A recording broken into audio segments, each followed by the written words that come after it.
मणिपुर मुद्दे पर आज लोकसभा और राज्यसभा में जमकर हंगामा हुआ। लोकसभा में जैसे ही 11 बजे कार्रवाई शुरू हुई, विपक्ष नारेबाजी करने लगा।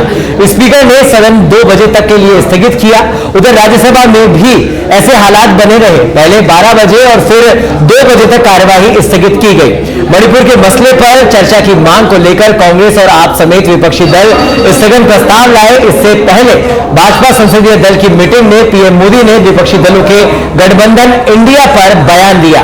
कहा, सत्ता चाहने वाले और देश को तोड़ने वाले ईस्ट इंडिया कंपनी और इंडियन मुजाहिदीन जैसे नाम रख रहे हैं।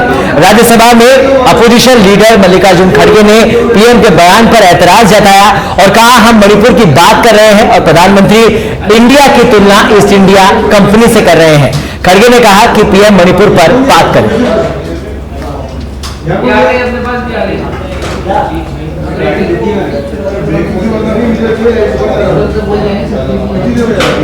ऑनरेबल स्पीकर लोकसभा के यहाँ बैठक हुई, ऑल पार्टी मीटिंग। उसमें हाउस सुचारू रूप से चले, इस पे बहुत डिटेल में चर्चा हुई। हमने हमारा पक्ष रखा, विपक्ष ने भी अपना पक्ष रखा। विपक्ष की ओर से एक ही डिमांड आ रही है कि प्रधानमंत्री जी स्वयं आकर के चर्चा की शुरुआत करें। मैं आपको याद दिलाना चाहता हूं कि जब मणिपुर के इशू पे गृह मंत्री जी ने बैठक बुलाई, ऑल पार्टी मीटिंग, तब भी उन्होंने कहा मणिपुर पे चर्चा करा। प्रधानमंत्री जी वाला विषय उस समय नहीं था। फिर ऑल पार्टी मीटिंग हुई फ्लोर लीडर्स का। फ्लोर लीडर का उस समय भी उन्होंने कहा मणिपुर पे चर्चा सरकार तुरंत स्वीकार करे।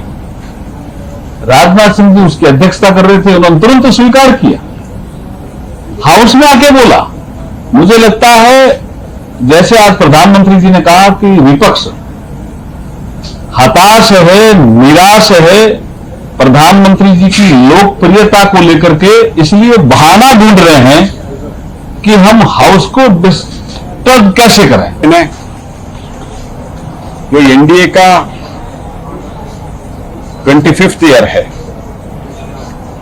ये 25th ईयर के बारे में माननीय प्रधानमंत्री जी ने जिक्र किया और उन्होंने कहा कि एनडीए अटल जी और आडवाणी जी का विरासत है। इसको इस 25th ईयर को हमको सेलिब्रेट करना है और सेलिब्रेट करते हुए मुलाकात करना, बैठना, आइडियाज एक्सचेंज करना, ये सब के लिए माननीय प्रधानमंत्री जी ने कॉल किया है। बहुत उत्साह से और विश्वास से ये इंडिया आगे बढ़ाने के लिए, सेलिब्रेट करने के लिए माननीय प्रधानमंत्री जी ने कॉल दिया है। और अपोजिशन का जो व्यवहार है उसके बारे में भी माननीय प्रधानमंत्री जी ने टिप्पणी की। उन्होंने कहा उनके व्यवहार से ये दिखाई पड़ता है कि वो परमानेंटली आने वाला कई वर्षों तक अपोजिशन में रहने का डिसाइड किया है। तो इसीलिए दुनिया भी सोचते हैं ये सेकेंड टर्म का लाख साल है, तो भी दुनिया भी सोचते हैं और लोग भी, भारत के लोग भी सोचते हैं कि ये शुरुआत है। तो इसीलिए दुनिया भी सरकार के साथ, इस नेतृत्व के साथ आगे भी व्यवहार इन्हीं के लोगों के साथ करना है, ये भी दुनिया सोच रही। इसलिए बहुत महत्वपूर्ण एग्रीमेंट और महत्वपूर्ण बातचीत और विश्व स्तर में भारत का मान्यता बहुत ज्यादा हो रहा है। देखिए, ये सभी लोग जो विपक्ष अपनी हताशा, निराशा दिखा रहा है, बेसिकली इनको चर्चा करना ही नहीं है। इनको तो बस एक हंगामा खड़ा करना है ताकि सरकार के कामकाज को बाधा डाले। बहुत महत्वपूर्ण बिल है, देश के लिए बहुत जरूरी है, हमारे आदिवासी समाज के लिए बहुत जरूरी है, लेकिन वो उसको पास नहीं होने देना चाह रहे हैं। मुझे लगता है कि सरकार को निर्णय लेना चाहिए कि चाहे अब जो भी हो, इनके हंगामे को इग्नोर करते हुए हमें अपने बिल पास कराने चाहिए। हम सब इसके समर्थन में हम चाहते हैं हमेशा। ये कांग्रेस पार्टी और ऑपोजिशन के लोग चर्चा करना ही नहीं चाहते हैं, उत्पात करते रहते हैं, हंगामा करते रहते हैं। चर्चा करना चाहिए ना, पार्लियामेंट में तो सब आते हैं चर्चा करने के लिए। तो कांग्रेस पार्टी और इनके जो कुछ साथी हैं तो उनको कोई इंटरेस्ट ही नहीं है पार्लियामेंट चलाना है, डिबेट करना है, डिस्कशन करना है, कोई इंटरेस्ट ही नहीं है। अभी ऑनरेबल स्पीकर लोकसभा के यहाँ बैठक हुई, ऑल पार्टी मीटिंग,